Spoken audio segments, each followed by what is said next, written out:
Hello, welcome to all in the YouTube channel Being Engineer. Today we have to learn about source transformation and its application in circuit theory. तो आइए देखते हैं source transformation कैसे किया जाता है और उसका सर्किट थ्योरी में उपयोग कैसे करते हैं, एप्लीकेशन क्या है उसका। Source transformation, it is a very important technique by which we can transform a voltage source into current source or we can transform a current source into voltage source. But the mandatory condition is this: voltage source should be connected in series with the resistance, whereas current source should be connected across the resistance. This is very important condition. जब भी हमें source transformation करना होगा, हम voltage source से current source में कर सकते हैं, करंट सोर्स से वोल्टेज सोर्स में कर सकते हैं, लेकिन आवश्यकता इस बात की है कि वोल्टेज सोर्स हमेशा रेजिस्टेंस या इंपेडेंस के साथ सीरीज में कनेक्टेड होना चाहिए और करंट सोर्स रेजिस्टेंस या इंपेडेंस के साथ पैरेलल में कनेक्ट होना चाहिए। तो आइए देखिए सोर्स ट्रांसफॉर्मेशन कौन से लॉ को फॉलो करता है। There is a very basic law which we have studied in the very first class, that is Ohm's law. V = IR, I = V by R। केवल यही लॉ फॉलो होता है और कुछ भी नहीं।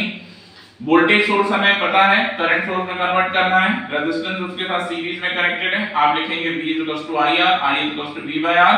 V by R करेंगे, करंट सोर्स की वैल्यू मिल जाएगी। करंट सोर्स को वोल्टेज सोर्स में कन्वर्ट करना है, I पता है, R पता है, I * R करेंगे, V मिल गया, वोल्टेज सोर्स की वैल्यू मिल जाएगी। एंड रेजिस्टेंस की वैल्यू इट रिमेंस अनचेंज्ड। आइए अब हम देखेंगे कि वोल्टेज सोर्सेस को क्लब कैसे किया जाता है और करंट सोर्सेस को क्लब कैसे किया जाता है। देखिए V1 and V2, these two voltage sources are connected in such a manner, negative polarity is connected to positive polarity. This is called series superposition. It means both the polarities are additive polarity. I can say additive polarity. अगर opposite polarity जोड़ रहे हैं तो additive है, यानी ये हो जाएगा V1 plus V2। But suppose this is V1 and this is V2। अब यहाँ हम देखें नेगेटिव साइन नेगेटिव से जुड़ रहा है, नेगेटिव पोलैरिटी से जुड़ रही है, then this is called subtractive polarity। So in this case I have to write V1 minus V2 और V2 minus V1 भी लिखा जा सकता है। अगर मैं V1 minus V2 लिख रहा हूँ, इसका मतलब कौन सा बड़ा है वोल्टेज V1, तो V1 यदि बड़ा है तो V1 की पोलैरिटी फाइनल पोलैरिटी होगी यानी प्लस माइनस। और अगर मैं V2 minus V1 लिख रहा हूं तो V2 बड़ा है तो V2 की पोलैरिटी फाइनल पोलैरिटी होगी यानी minus plus. This we have to keep in mind. इस तरह से हम वोल्टेज सोर्सेस को क्लब कर सकते हैं। Because there is not only source transformation, there is one term which is called source combination. और जब हम प्रॉब्लम करेंगे तो आप देखेंगे सोर्स ट्रांसफॉर्मेशन और सोर्स कॉम्बिनेशन ऑल्टरनेट चलता रहता है, तब जाके हमारा सर्किट सिंपलीफाई होकर के रिड्यूस्ड सर्किट में कन्वर्ट होता है। कभी भी दो बार लगातार हम सोर्स ट्रांसफॉर्मेशन नहीं करते, हम दो बार लगातार सोर्स कॉम्बिनेशन नहीं करते। Source transformation, then source combination, then again source transformation and then again source combination. इस एग्जांपल में आप ये देखेंगे। उसके पहले मैं ये बताना चाहता हूं कि करंट सोर्सेज को कैसे हम ऐड या सबट्रैक्ट करते हैं। If the voltage source is having a dedicated polarity, then current source is having a dedicated direction। अगर डायरेक्शन सेम है तो करंट सोर्सेस ऐड हो जाएंगे, डायरेक्शन अपोजिट है तो करंट सोर्स सबट्रैक्ट होगा। तो देखिए I1 और I2 दोनों की डायरेक्शन अपवर्ड है, लेकिन I3 की डायरेक्शन कैसी है, downward. So these two current will be added and this will be subtracted, so net current will be I1 plus I2 minus I3। and what will be the final direction? If I1 and I2 are greater, definitely the direction is upward। इस तरह से हम voltage source और current sources को club कर सकते हैं, यानी उनका कॉम्बिनेशन कर सकते हैं। इस पर्टिकुलर सर्किट में देखिए, we should not say it is circuit because A and B terminals are open. Network और सर्किट में basic difference, network is the interconnection of circuit parameter and sources. It need not to be closed, but if it is closed it has to be a circuit, it's said to be a circuit. तो यहां terminal A और terminal B के बीच में हम देख रहे हैं चार वोल्टेज सोर्सेस कनेक्टेड हैं। 6 volt, 4 volt, 8 volt, 6 volt and 4 resistors are connected। What is our aim?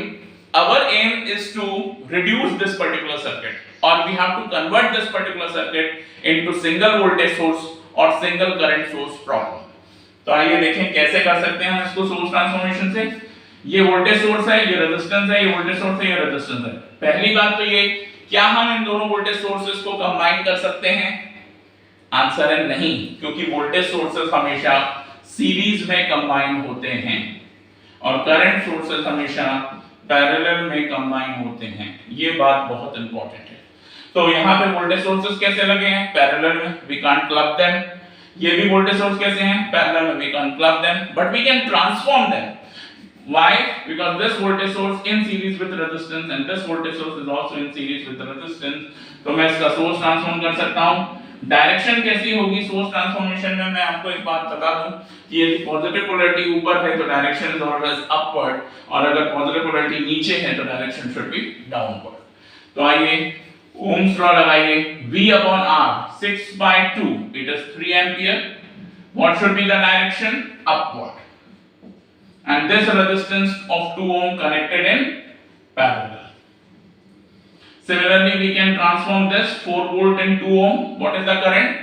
I is equals to V by R, 4/2, 2 ampere. Direction is again upward and 2 ohm is connected in parallel. तो इस प्रकार से ये circuit हमारे पास आ गया। अब ये नीचे सर्किट हमें दिखाई दे रहा है 8/2. This is 4 ampere. Direction should be upward again. This is 4 ampere and 2 ohm resistance connected in parallel. This is 6/3, 2 ampere. What should be the direction? Direction should be 6/3 is 2, but the plus sign is below, so we have to make the direction downward. 6/3, 2 ampere, and this 3 ohm is connected in parallel. तो इस प्रकार से ये circuit हमारे पास आ गया। Terminal A और B ये हमेशा चलते रहेंगे नेटवर्क में।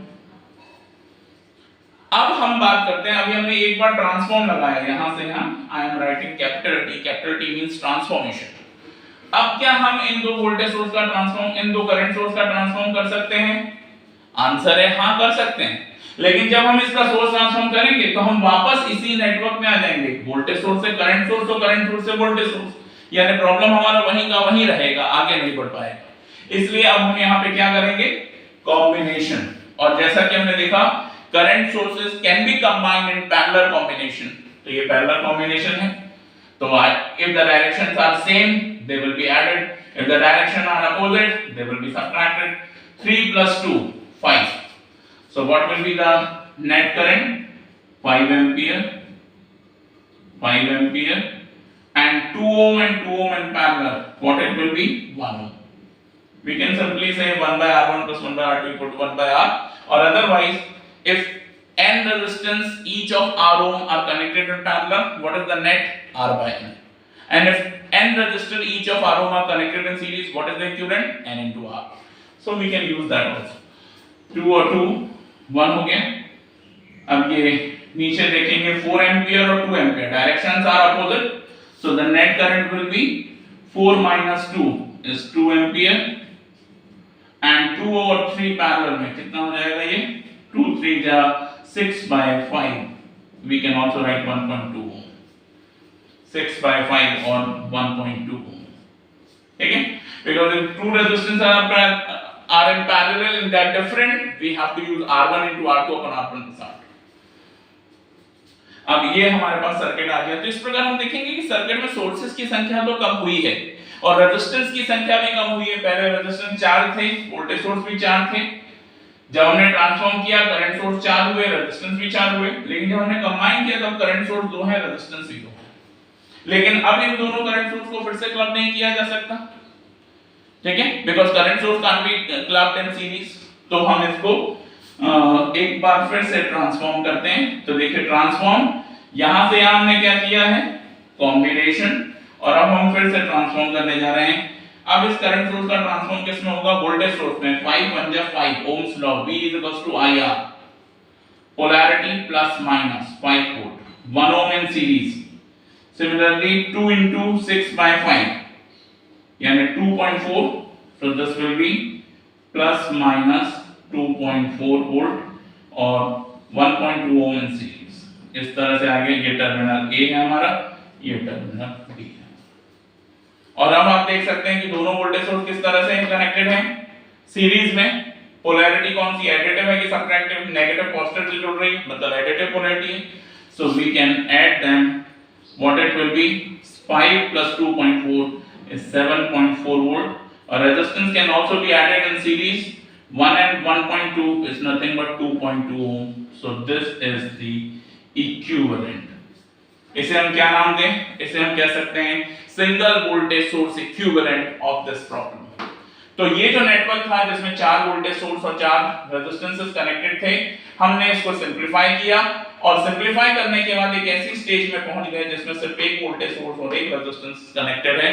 That's why it is called the single voltage source equivalent, जिसका एक बार फिर से ट्रांसफॉर्म करके हम सिंगल करंट सोर्स इक्विवेलेंट बना सकते हैं, जिसमें एक करंट सोर्स आएगा, वैल्यू क्या होगी उसकी 7.4 by 2.2 और रेजिस्टेंस जो पैरेलल में आएगा उसकी वैल्यू क्या होगी 2.2। तो आप देख सकते हैं transformation, then combination, then again transformation, then again combination and again transformation. तो like this transformation combination both are alternative process and we have to deal with them in order to reduce the size of the network। क्योंकि network reduction technique में हमें करना क्या होता है basically, यदि sources की संख्या कम हो गई, यदि रेजिस्टेंसेस की संख्या कम हो गई, तो अल्टीमेटली हमारा नेटवर्क रिडक्शन की तरफ जा रहा है और रिड्यूस्ड नेटवर्क हमारे लिए आसान होगा किसी भी टेक्निक या एनालिसिस को लगाने के लिए। Thank you very much. So in this lecture we have seen the source transformation and its application in circuit theory. Thank you.